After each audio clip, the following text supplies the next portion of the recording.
Good evening, everybody, and welcome to another edition of the Sports Exchange. My name is Scott Morganroth, Motor City Madmouth. Glad to have my Thursday night crew here. We have Brad Holmes is a genius, the comic here, aka Smoking Jeremy B. But we don't know what he'll be for the next show later on. But anyways, welcome back, Mr. Comic. I don't know, should we call you Red Fox, Flip Wilson, or any of the above? You can call me anything you want, just not late for dinner. There you go. Okay. Well, all right. I don't have a comeback for that one. And welcome back. Welcome back. I may not have a lot of comebacks for you saying that tonight. Welcome back, Rick. Hey guys. Thanks for having me on. And Chris Pirtle, my friend, up the road on I-95. I'm wearing a Daytona Beach hat strictly for you tonight, my friend. Excellent. That's my hometown. Good to be with you guys tonight. I'm looking forward to getting to having some chow up there when I get up to Daytona pretty soon. So, and last but not least, George Eichhorn. Welcome back, George. Good to be here, Scott. Welcome, guys. Just to give everybody an overview of what we're going to be talking about tonight, we're going to talk a little bit of football and some basketball as well, and along with our parting shot. So, we have a good show lined up tonight. Also, following the Sports Exchange, we have Inside the Pigskin. Smoking Jeremy B will be with me, along with Mel Farr. Looking forward to Travis Holmes, and Candy Ebling will join us on the nightcap. So, so we got a very busy show, and looking forward to giving you as much information as we can, as well as some insights. But before I go out to getting this bad boy rolling, just so you know, the Sports Exchange can be heard on iHeartRadio, Apple, Spotify, Google, or wherever you get your podcasts. If you're walking your dog, you're in the subway, on the train, whatever, you can listen to it that way. Also, please hit the red subscribe button on YouTube.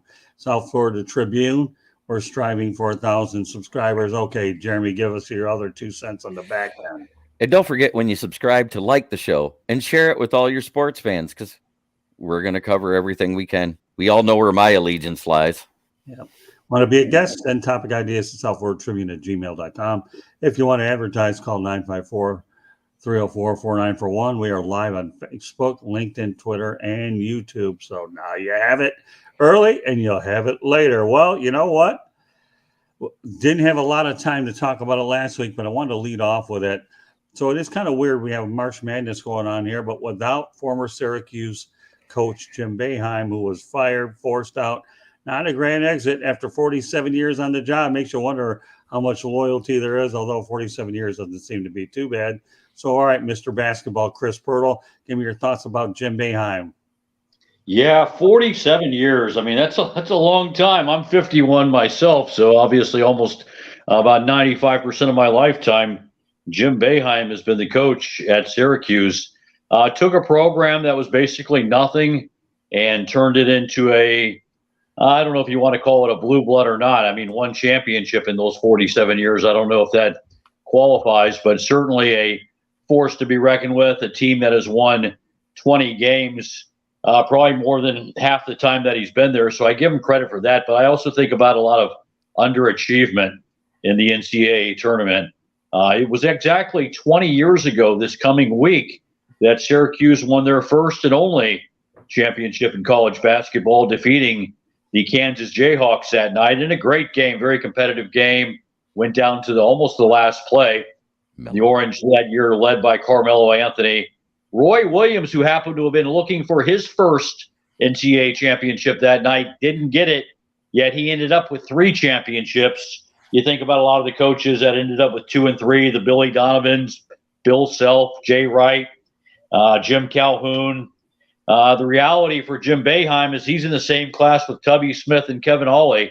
They won 1 championship. So it was a great run at Syracuse. It obviously lasted a very long time, about as long as you will see a coaching tenure ever last.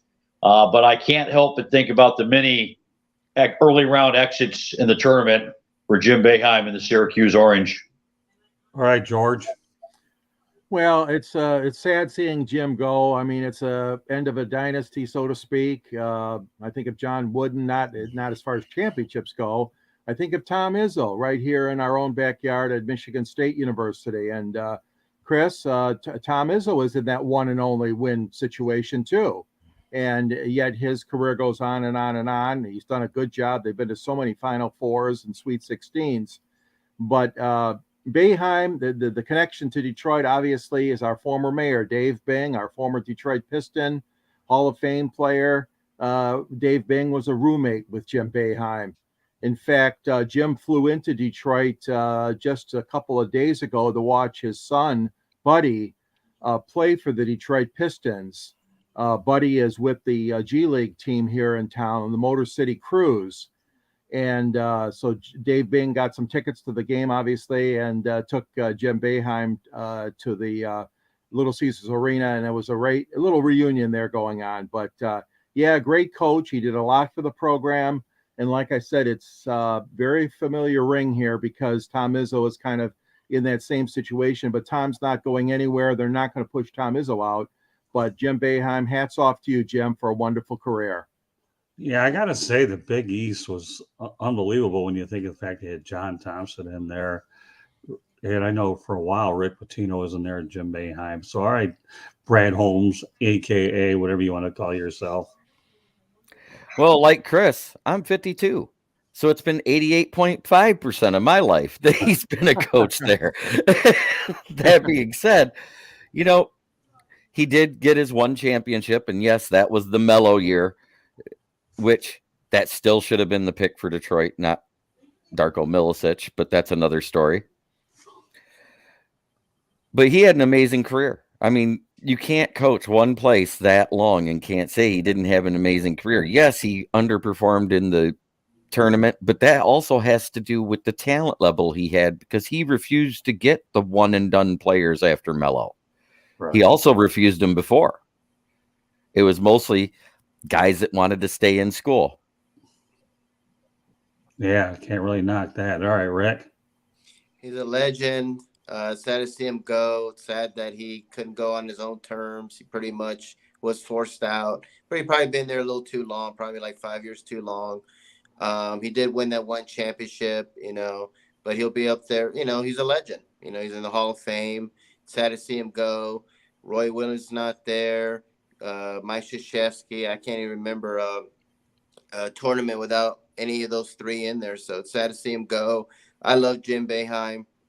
He's a great guy. I'm happy he won his championship and great Hall of Fame career. It's just sad that he couldn't really leave out on his own terms. But I think he was there probably 5 years too long anyway. So, but my hat's off to him. I wish him a happy retirement.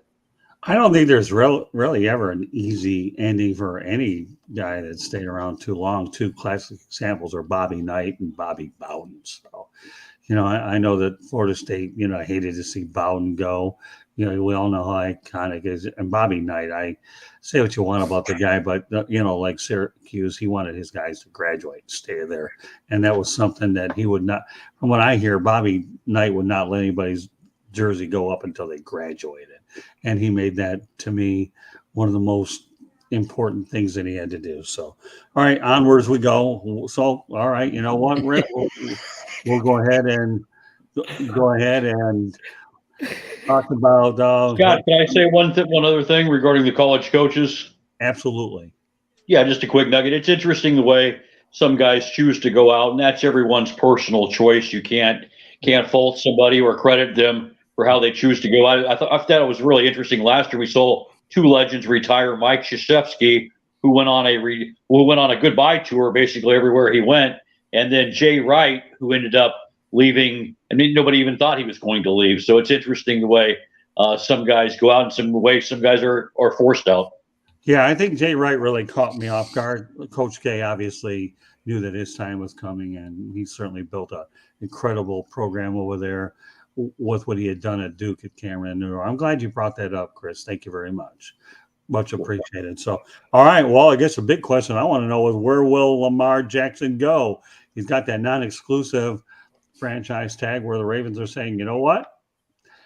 Find out what you're worth, which I think is the right move on the Ravens part. I really do, for a non-exclusive tag, and we'll match it. So right now, Lamar, I think the only biggest knock against Lamar Jackson is his lack of availability because he's injury prone. So there you go, Mr. Comic.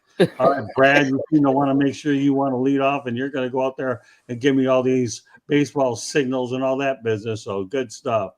So, well, all right. Go 2 ahead. years, 2 years in a row. He's missed almost a whole season between the two seasons because of his knees, because he does not take care of his body when he runs. Say what you want about Russell Wilson, who's not as athletic, doesn't do as much, but he runs smart. He avoids contact. He does. All right. Well, thank you very much. Elsie Zanita, we appreciate you checking in. Alice. That's Alice Zanita. Oh, okay. Well, I guess my That's eyes are who I invited to watch the show. Oh, very good. Well, welcome. We appreciate you very Why much. she put my picture as her thing? That's great. 70 vision doesn't really let me know what's what, but all right, Alice Zanita, thanks a lot for popping in. So, yeah, I think the non-exclusive tag to me is the right way to go. All right, so Jeremy, reiterate your thoughts. With him missing so much time due to his knees 2 years in a row, he doesn't run smart enough for the type of athletic quarterback he is. He doesn't have that frame to take the big hits. Right. That is why he's getting hurt, which is also why they did a non-exclusive tag. If they did the exclusive tag, he'd have been due $42.5 million this year. Because they did the non-exclusive tag, that reduces it to $33.5. He wanted to have a fully guaranteed contract like Deshaun Watson and Kyler Murray. Well, they didn't offer him that because of his availability. They offered him the same amount of money. It was in the $40 million range, but they weren't going to fully guarantee it. Rick? Yeah, I've been on here before. I'm not really the biggest Lamar Jackson fan. I wouldn't be surprised if the Colts or Falcons, they're both desperate for quarterbacks, make a bid for him. But I agree with Jeremy. You know, he's been hurt, bad knees. He had ever since he won the MVP, they haven't done much. Everybody wants to talk about his regular season winning percentage, but what's he done in the playoffs? And how many Super Bowls has he taken him to? None. So, like I said, he's a really good quarterback. Way too much money for me. I wouldn't give up. I would just draft someone instead of trying to get him. And you know, he was offered a lot of money. He turned it down. He's his own agent, which I think is not good on his part. So I don't blame the Ravens. They just don't want to pay him all that money because they don't think he's worth it, and I really don't think he is as well. I think he's a great regular season quarterback, but a Super Bowl quarterback, I don't think so. George? Yeah, I agree with the guys. You know, I used to really like him, and I did enjoy his you know, added dimension of his running ability, which so many of the young quarterbacks now have. But the fact of the matter is, he's kind of like worn out his welcome. And like Jeremy said, you know, when you're injury prone like that, it's hard, very hard to find yourself a great deal. That being going forward, and that some team is really going to take a chance on you. His ability is there still passing wise, but with the leg injuries and with the running game being in question, I don't think that he's going to find that pot of gold like he really thinks he can. And it's interesting you said, Rick, about Atlanta or Indy. Those are a couple of teams that I was thinking of as well. But, you know, I mean, you know, he just doesn't have everything all together. His package is not complete, I guess I would say. The team that actually has the most capital to be able to do something is neither one of those teams. It would be the Houston Texans. They have enough first-round picks because of all the trades they've made that they can afford to get rid of him and still get a good first-rounder. Interesting. So I think it's the Texans that might be in play because they're in need of something. Davis Mills isn't the answer. Their new coach, he might not like Davis Mills, and I don't blame him. He wasn't there when he was drafted. Well, I think the Texans are going to try to find their solution in the draft. So what do you think, Chris? They're number 2, so. Yeah, right. What do you think? Well, just like everywhere, they need to sell tickets in Houston, and that might do the trick. Houston is the 5th largest market in the country, so maybe that takes care of itself anyway. You know, guys, it's interesting, though. We're talking about Lamar Jackson, who was drafted in 2017. Both the first and second player drafted in that year's draft, Baker Mayfield and Sam Darnold, were both found new homes this week. Darnold goes to his 3rd team in his career. Mayfield now goes to his 4th team. And these guys were drafted 1 and 2 in that draft class. So I find that interesting. The Ravens only having to invest a first-round pick that was in the lower 20s. But This is a guy that is flat out electric when he's on. We saw what he did in 2019, led the Ravens to a 10-game, maybe even a 12-game winning streak, which is not easy to do in the NFL. There's not too many double-digit winning streaks going on in the NFL. A 14-2 record that year and I don't even really remember who his receivers were. That's how good they were. I don't remember who they were. That means they didn't really have good receivers, didn't really have a good running back. I'd like to see this guy with a good supporting cast. Now, where does he end up?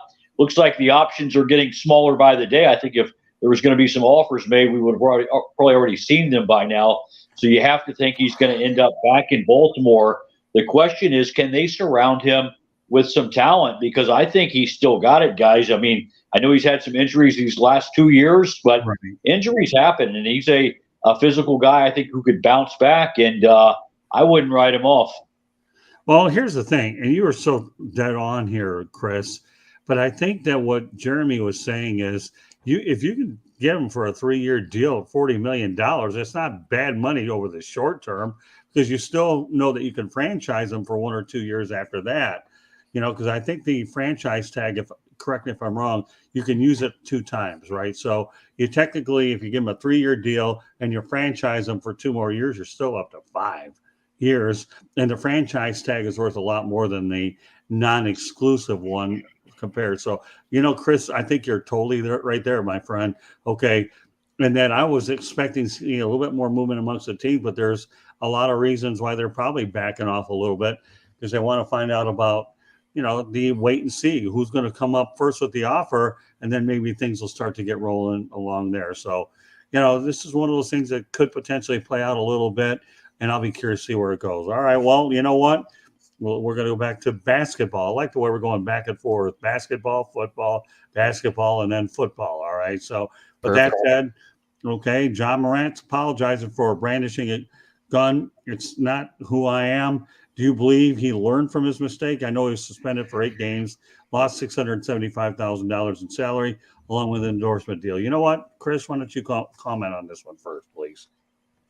Well, I think only time will tell whether he's learned or not. We'd all be speculating if we say otherwise. It's an interesting situation. This guy's got his name in the sports news more now in the last 2 weeks than he probably has in his entire career. I know he's had some great moments, but like I said last week, I think he needs to get to work on his 3-point shot and work on his shooting percentage. I've heard a lot about Ja Morant the past couple of weeks, and I'm frankly jawed out. So hopefully he can get his stuff together, get back on the court, and let his play speak for itself.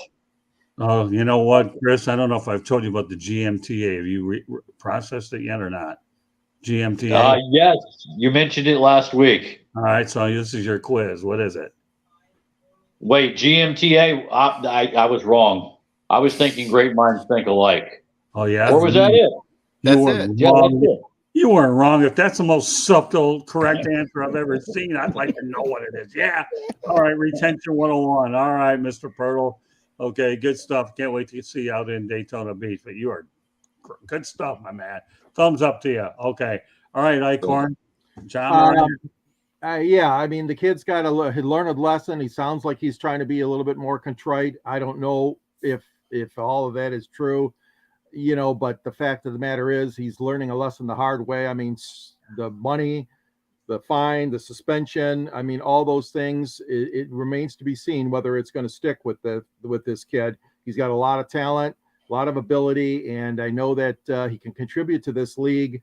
But we don't want it to be the league of thugs. We want it to be the league of shooters and scorers and defenders. And I want to see if he can rebound from this incident, put this behind him, and move forward. Get the counseling, whatever he needs. I'm sure it's available through the player assistance program, whatever he needs, and turn it around, because he has a lot of talent, and he hopefully can keep his mind on the game and the sport itself. Okay, Brad, it's your turn. Okay. All right. John Morant. Yeah. Shooter, huh? He was holding a gun in that picture, wasn't he? Had to go there. But that's okay. It's a very expensive lesson this young man learned. Yes, he was contrite. It sounded almost like a sincere apology, unlike some of the others I've read by other players that have done stupid stuff, like Plaxico Burress. But anyways, yeah, I think he did learn his lesson. I think he doesn't want to be that guy. Okay. All right, Rick. Honestly, I'm not buying it. He sounded sincere, but he did an interview and he actually said the gun wasn't his. And I'm thinking, what difference does it make if the gun wasn't yours? You're still holding a gun, and who can be that stupid to post an Instagram post? So when he's telling me that it's not his gun, he's kind of like waffling, like he's making an excuse. I honestly don't think he's learned his lesson. I don't think he will.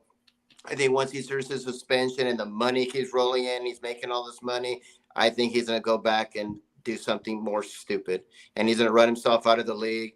And it's a big waste of talent. To me, I thought he was going to be the next Allen Iverson. And, he was that great of a shooter.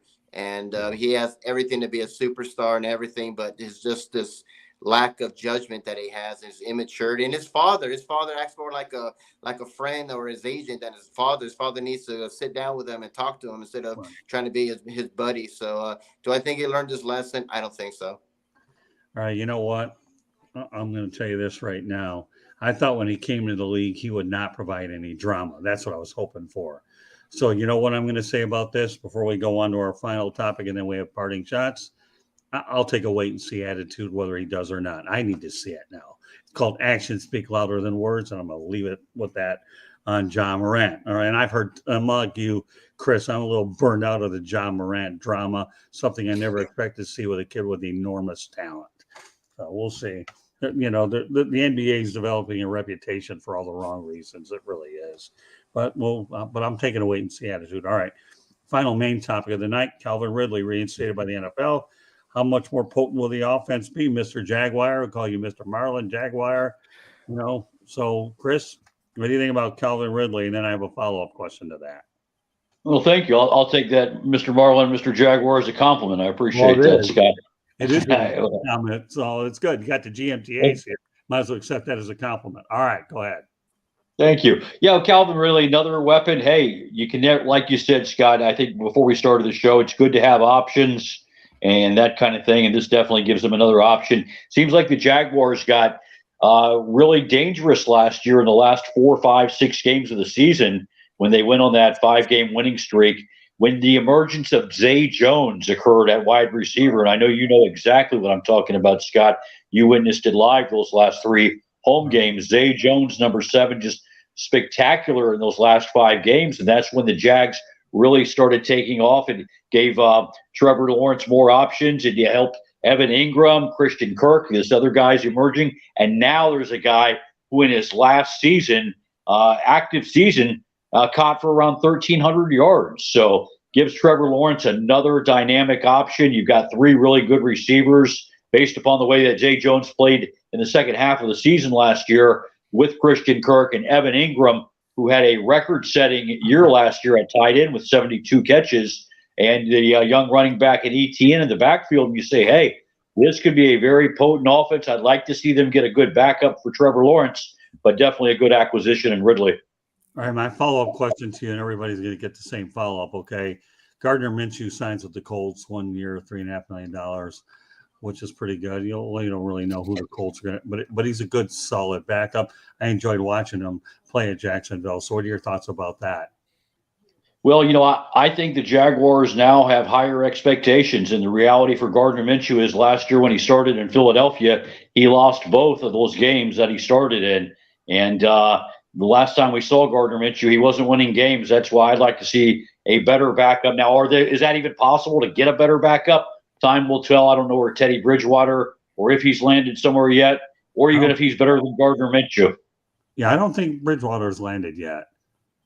I'm not exactly sure. So, all right. Well, we'll go over to George. Okay, you know the questions. You're talking Calvin Ridley, and give me your take on Calvin Ridley, George.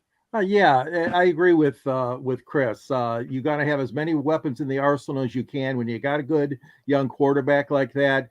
I know here in Detroit, for many years, Matthew Stafford struggled to get enough wide receivers there. And obviously the Lions were lacking in the defense, the depth in the offensive backfield, I meant to say.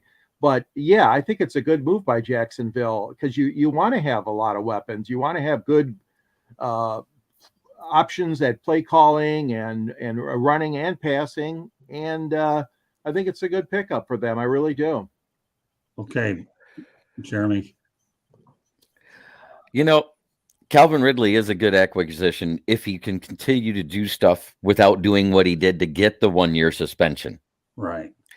It's funny that he was traded to the team that he bet against. I didn't know that. All right. Yeah, he bet against when the Falcons played the Jaguars. He bet against the Jaguars. Did he really?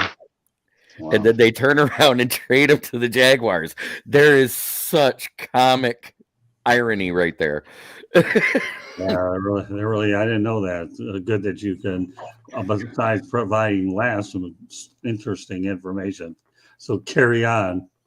That being said, he is an excellent talent. He's going to add to that. Don't forget, Marvin Jones Jr. is just now 30 years old, and he's still there. Jamal Agnew returning kicks and also becoming a receiving threat towards the end of the season because Trevor Lawrence got better, which we all said he would. He did. You add him into that mix, and they have a 6-headed monster for receiving. Yeah, they sure do. All right, Rick. Well, before you do that, what about Gardner Minshew? Gardner Minshew? Minshew mania ended when they lost that playoff game. Yeah.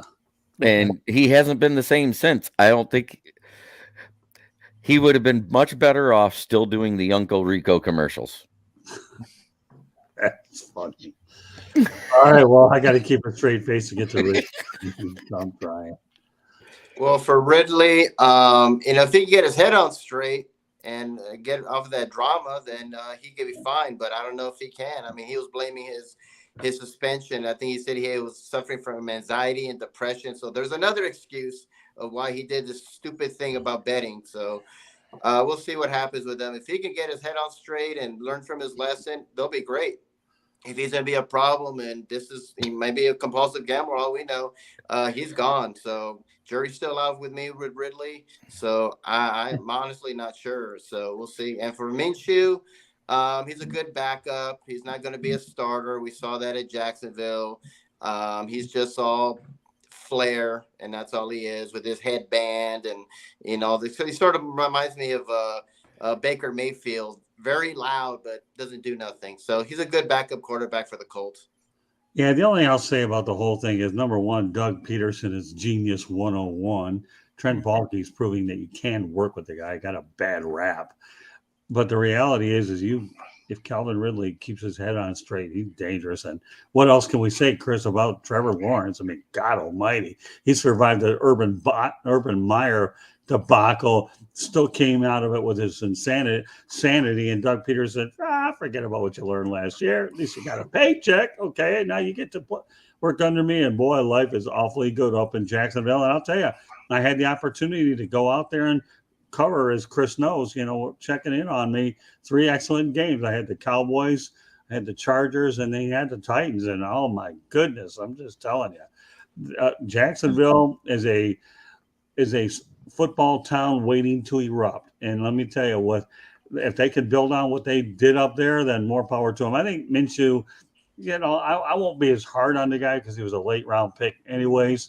I know they were hoping he would do well following Blake Bortles, but he landed in a decent spot with the Colts. So they're going to have a developmental quarterback. So, like Andy Dalton with the Panthers, okay, you're going to have your veteran bridge guy if you need him, because both Indianapolis, to me, and Carolina are both in transitional situations. And as a result, you need somebody to hold down the fort for maybe 2, 3, 4, 5 games if the other one doesn't beat the other one out anyway. So but yeah, like I said, you can never have enough good weapons. And as you pointed out, Chris, when you have Travis Etienne, Zay Jones, Marvin Jones, and that list goes on and on, my goodness, it's going to get a little lot more interesting out in Jacksonville for sure. So Most definitely, Scott. And luckily, as you said, Urban Meyer turned into Urban Fired. So Lawrence doesn't have to worry about him anymore. And, it's ironic the bet that Ridley made was a $2,500 bet. Well, it ended up costing him $15 million. He was suspended for a season, and that's what his salary was $15 million. So if he goes back to gambling, Rick, then he's serious. He's got some serious issues. I just hope he doesn't get traded to the Las Vegas Raiders. Well, that'll not be a good spot for him. The Las Vegas Raiders. I normally don't say no comment, but I'm leaving it there so we can get the parting shots. No comments are generally reserved for players, but this is one time I can't linger on with this one, Rick. All right, so with that said, Rick, give me your parting shot. Well, everyone's tired of hearing about John Morant. Who's the second person we're tired of hearing about? You got it, Aaron Rodgers. So let's talk about Aaron Rodgers. Aaron, the drama with you continues. He's like a soap opera. I'm waiting for the hourglass to drop on him every time he talks. He goes on this darkness retreat. Now he has the audacity to tell the Packers, you need to do the right thing and trade me to the Jets, where he's still waffling, and he's telling them, oh, by the way, Jets, I want Odell Beckham too, and I want all these players too, and maybe I'll go to the Jets, but the Packers need to do the right thing. Aaron, shut up. I hope you just retire, go away. You're another drama queen like Brett Favre. And Brett Favre's last year with the Jets, he wasn't good. He led the league in interceptions. I think it'll be an absolute disaster if he goes to the Jets. He's not going to do well. If he can't handle the Green Bay media, how is he going to handle the New York media where they're going to – they criticized Mark Sanchez for eating a hot dog. So, that was like on the front cover of the New York Post. Oh, come on. That started after after he had his butt fumble, though. Yeah, but they just magnify everything there. Good luck over there, Aaron. If you go there, if I was you, I would just retire and stay in your darkness forever because we're all sick of you. All right, well, Jeremy, since we don't want to steal your thunder, so go ahead, give me a parting shot before we head over to the Inside the Pigskin later. The reason why I said Brad Holmes is a genius. All these fans that don't know football doesn't realize that every now and then you can find a gem of a cornerback in the top of the first round. And it was looking like Jalen Carter, Will Anderson, and all of them would be gone, and we'd probably go with Devin Witherspoon. So instead of doing that, he signed Cameron Sutton, a top 25 cornerback in the league, who's actually boasted for the first time since 2016 a quarterback completion percentage against of 44.6%, which is the lowest since 2016. Who was the other guy that had that low number? Richard Sherman. Very good. All right, Chris, what's your parting shot, my friend? And the way you deal with the New York media is just tell them you're keeping receipts. But today, guys, marks the beginning of March Madness. The NCAA 2023 tournament is underway, and the madness has begun already. The University of Virginia, a 4 seed, goes down today in Orlando to Furman. This is the second time now in the last 5 years that UVA has exited in the first round. They did it in 2018. The very following year, they come back and they win the NCAA championship. So the madness has begun. It's a great time of the year. We led the show today with Jim Boeheim, so I can't think about the legendary coaches of college basketball. And we'll see if one of these legends like Bill Self or John Calipari can add another ring to their collection. Well, the only thing I'll say about that first time, though, Chris, and even though I'm in the process of losing weight, is when Virginia got knocked out, at least Little Caesars was handing out some pizza the next day. I don't think that they're handing out some pizza right now, but I see your point, and I love the March Madness reference and the fact that you went out there and were able to tie him. And and there's your Will Vogel sighting there. Okay, so we got to make sure. Hey, it's Will. Yeah. In Arizona, upset by Princeton, too. Yeah, well, you know what? I haven't really been a big Arizona fan to begin with, but they've busted a lot of my brackets. Yeah, I had Furman, too, so. All right, so with that said, Mr. Eichhorn, give me your parting shots. Welcome, Will. Thankfully, you got on here because Jeremy would have really ridden you all the way to the Nile River if you since he made out a reference earlier. So forget it. Well, my Hashtag. parting shot is a celebration that went on in the World Baseball Classic that has cost the New York Mets dearly. Their closer, Edwin Diaz, who they just handed a huge contract to, caught up in the moment in the celebration. And you know what? I look at the replay of that. Basically, the guys were just jumping up and down. It's not like they piled on top of him, because I think all of major league players have been warned about that, with the piling on kind of stuff in celebration. So, he looks like they were jumping and hopping up and down. And here he's got a torn patellar tendon, expected to miss the entire season for the Mets. The Mets, we're talking about the Scherzer, Verlander Mets here, and the big money that Cohen has spent. And look at this now. Unbelievable. Gets hurt in an international tournament. And we were on a show the other day, and somebody tried to say, oh, well, the tournament should be in the middle of the season. Heck no. It's bad enough it's at the beginning of the season if you're a New York Mets fan. But it's very unfortunate. His brother was crying. He was weeping on the field. He plays for the Reds, his brother. And I wish the young man the best of luck returning from that terrible injury in a celebratory moment for Puerto Rico. Well, you know what? I'm going to go ahead to college football, and I'm glad that Michigan's Blake Corum says he'll be back by fall camp, because if there's ever a guy who I really truly believe in my mind had the Wolverines going in the right direction and they fell short in the college football playoff, watch out. Blake Corum will definitely be at one of the top of the running back classes going into the following draft. I mean, Blake's just a heck of a player, and it's good that some of these guys will be able to play more than 2 years. So, hey, listen, I've always liked watching the guy run. And while we're all talking about the NFL draft right now, Blake Corum's the guy you're going to be talking about a year from now at this particular point. So, well, we hope everybody's enjoyed this edition of the Sports Exchange. And what I will do in a moment is they'll be able to let everybody know how they can get a hold of you.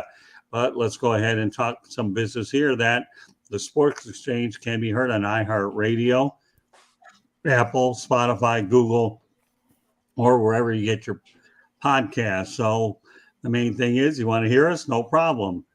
Okay, you can do it on the subway, riding a bike, or whatever. So also, please hit the red subscribe button on YouTube, South Florida Tribune. We're striving for 1,000 subscribers. We appreciate every one of you.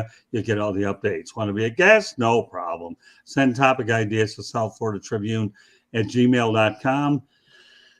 If you want to advertise, call 954-304-4941. We are live on Facebook, LinkedIn, Twitter, and YouTube. With that said, okay, Rick, let everybody know how they can get a hold of you. You can find me on my website, www.charlottebats.com. We have a petition on there. Please sign it. We want to bring Major League Baseball to Charlotte, North Carolina. I'm also on Facebook at Charlotte MLB, Charlotte Bats Baseball. I'm on Instagram at Charlotte Bats, on Twitter at Charlotte Bats Baseball, and also on LinkedIn under Rick Curdy. If you have any comments or questions, you can email me at cltbatsbaseball@gmail.com.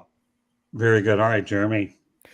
You can find me on SouthFloridaTribune.com under the Motor City Tribune heading, where I am under the list of authors with the guys like George Eichhorn and Scott Morganroth himself, writing about, these guys and the NFL. You can also find me on the South Florida Tribune YouTube channel. Anytime Scott needs me, I show up. Then there's my channel, Kneecap Biting with Smoking Jeremy B on YouTube, where I do my Wednesday NFL Roundtable talks, and Friday is my Lions Fan Cave chat during the off season. I also do a pregame and postgame show during the regular season. Other than that, I'm everywhere. TikTok, Snapchat, Facebook, Twitter. You can find me everywhere. Well, I might send you to the second city in Chicago or Detroit with your comedy that you bring onto the show. You're really good, man. You've been really interesting. All right, Chris, I already know how to get a hold of you, my friend. Yeah, and you are everywhere, Jeremy. I think I saw you at the Tin Roof in Detroit a few months ago. You can follow me at Vero on Twitter at Vero Sports. That's VERO Sports.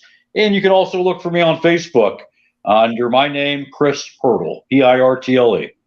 And I will tell you, Chris will be getting an expanded role here and I'm looking forward to working with him as well as everybody gets a fair amount of time because they all bring their expertise and information, and I always look for good talent. So if anybody out here wants to come on board, reach out to us. There's a lot of different ways to do it. All right, George, you have a book to talk about, don't you, my friend?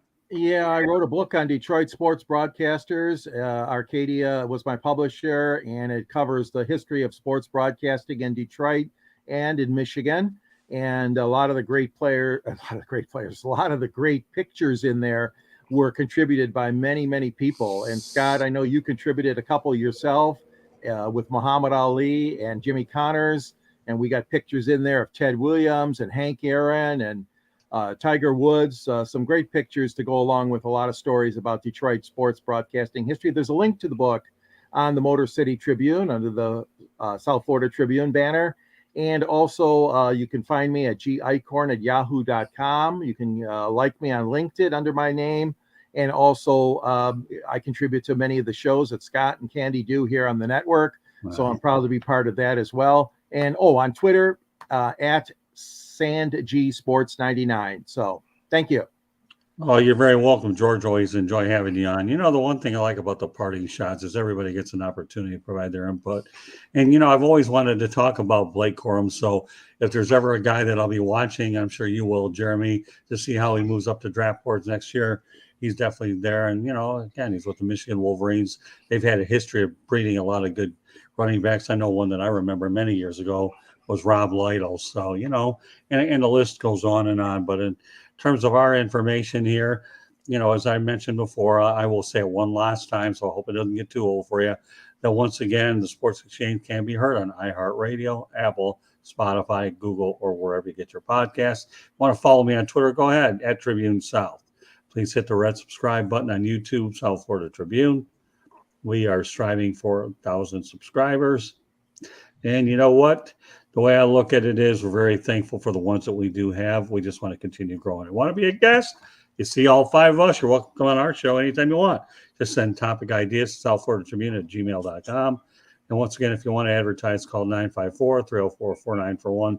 We are live on Facebook, LinkedIn, Twitter, and the YouTube channel. I should point out, too, that our website's www.southfloridatribune.com, and Candy Ebeling does a fantastic job of making sure all the content goes up in a timely manner. So there you have it. We'll look forward to next Thursday's edition of the Sports Exchange with this very crew. So we look forward to having you with us then. So meanwhile, coming up after this show here, Inside the Pigskin. So on behalf of Rick Curdy, Brad Holmes, a.k.a. Smoking Jeremy, Chris Pirtle, and George Eichhorn, my name is Scott Morgan, off the Motor City Madmouth. Thank you for joining us, and we will see you next week. God bless everybody, and have yourself an outstanding and safe weekend. Good night, everybody. Good night. Bye. Good night. Bye.